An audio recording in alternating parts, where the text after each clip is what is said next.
In 1999, the U.S. Supreme Court ruled in Olmstead v. LC that people with disabilities have the right to live in the least restrictive setting.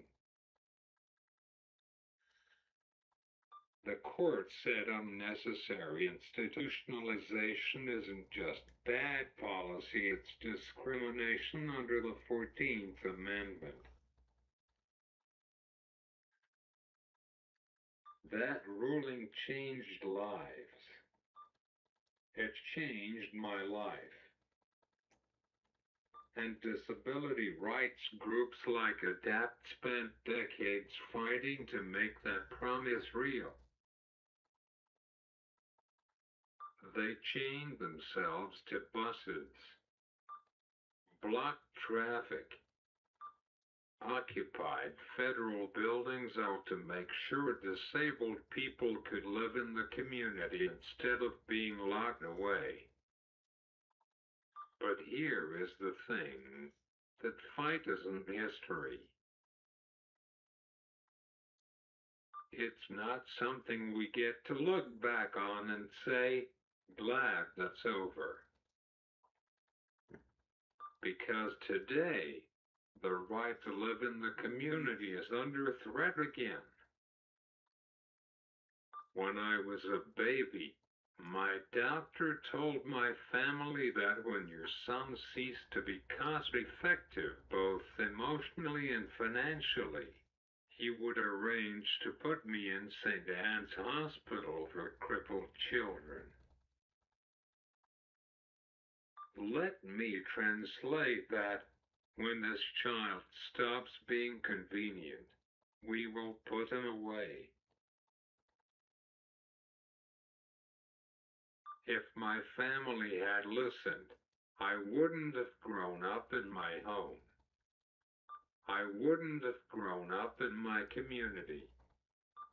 And I wouldn't have grown up with my brothers Jason and Nigel fighting, laughing, annoying each other, being siblings the way siblings are supposed to be. We went to protest together. We showed up. We fought for justice side by side. Those moments shaped who I am, and I never would have had them if I'd been locked away. All of that would have been taken from me. Not just my freedom, my family, my memories, my future. But my family refused. Because they refused.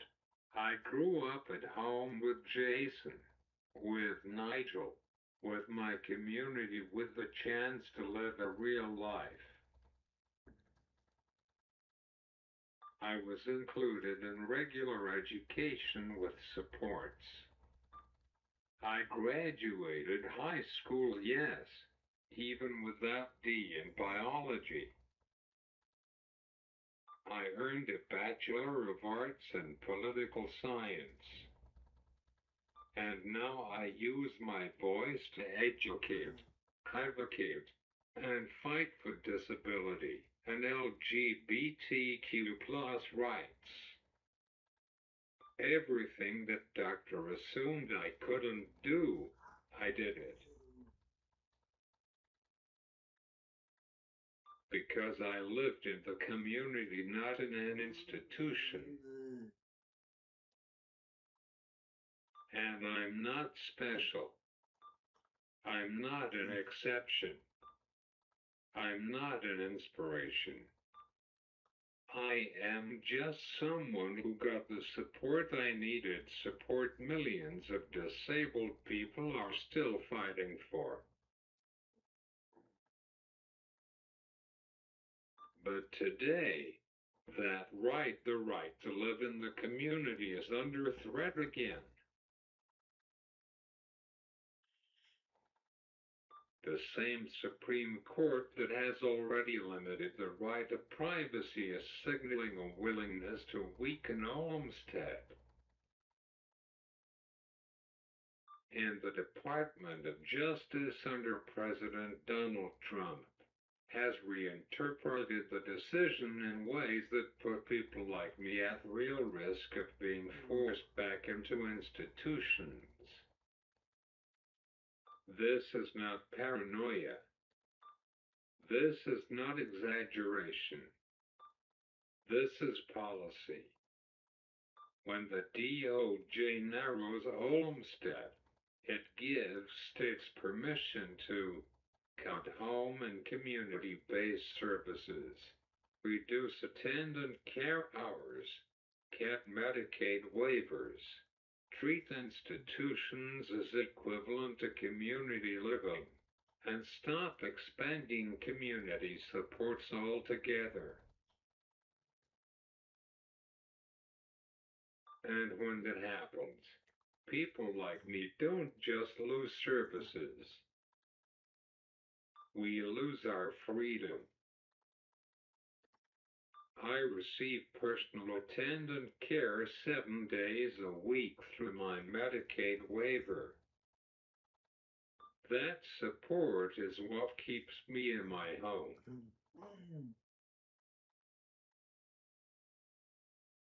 It's what keeps me in my community. It's what lets me go to my local center for independent living and maintain my quality of life. Without that support, I don't just lose independence. I lose my home. I lose my freedom. And here is the part that really gets me.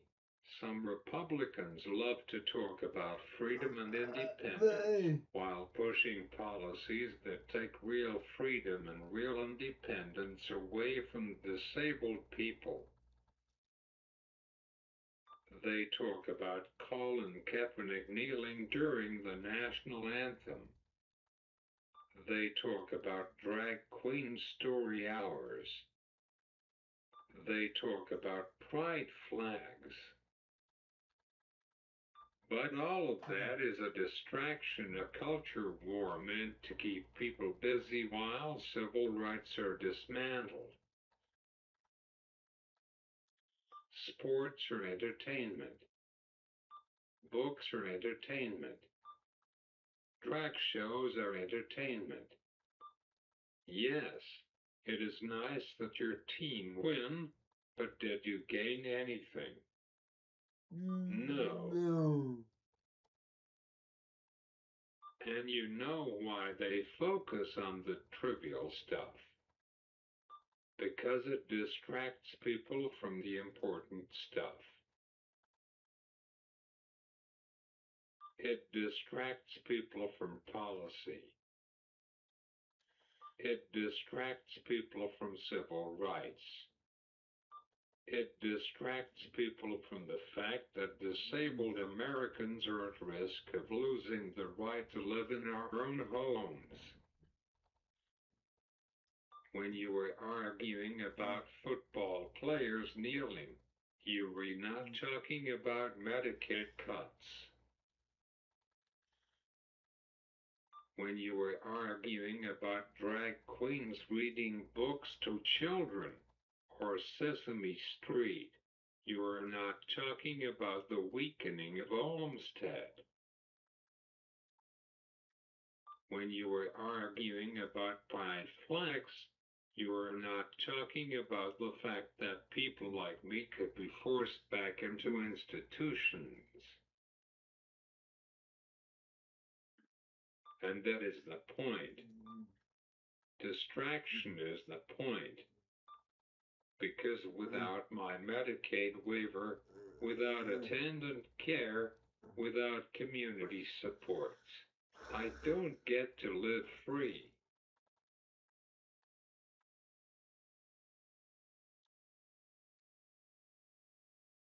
I don't get to live in my home.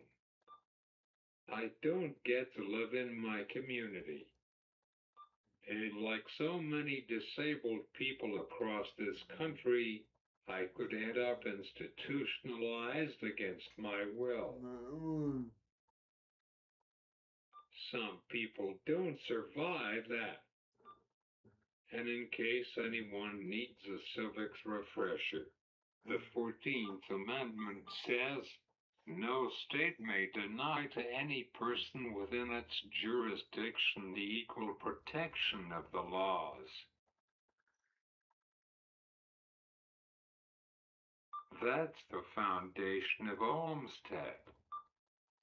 That's the constitutional protection that says disabled people have the right to live in the community, not locked away because it's cheaper or more convenient for the state. This isn't a luxury. This isn't a special program. This is a civil right.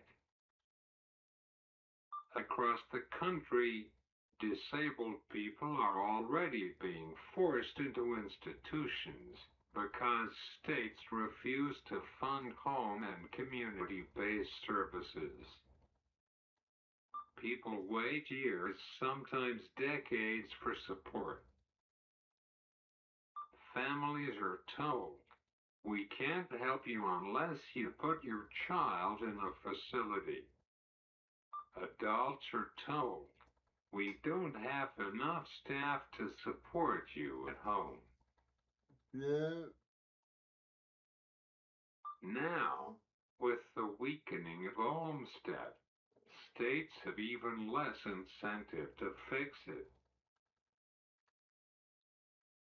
This is what discrimination looks like in 2026. Not always loud. Not always obvious. Sometimes it is just a budget line, a policy memo, a reinterpretation of a Supreme Court ruling. But the impact is the same. Disabled people lose their freedom. And that is why I make these videos. Because people need to understand what's at stake. People need to understand that disability rights are civil rights. And people need to understand that the fight for community living is not over, not even close. I am not making these videos for sympathy. I don't need anyone's sympathy. I'm making them because this is my life. This is my community. This is my future on the line. This isn't abstract. This isn't theoretical. This is about whether disabled people get to live free or whether we get pushed back into institutions because our lives are seen as too expensive or too inconvenient. The fight for community living did not end in 1999. It did not end when I spoke at the DNC. It hasn't ended at all. So when I tell my story, when I make these videos, when I raise my voice, it is not for pity. It is because people need to understand what is at stake. The fight continues right now in policy meetings, in courtrooms, in state budgets, and in the lives of millions of disabled Americans. And until every one of us has the right to live in our own homes, in our own communities, with the supports we need, the fight goes on. And so do we. Please like, share, and subscribe. Oh, one more thing. Oh. Our homes, not nursing No. homes. Our homes, Oh. No. not nursing homes. Our Oh. homes, not nursing homes. Thank you for watching. Oh. No. Oh. No. Oh. No. Oh. No. Oh.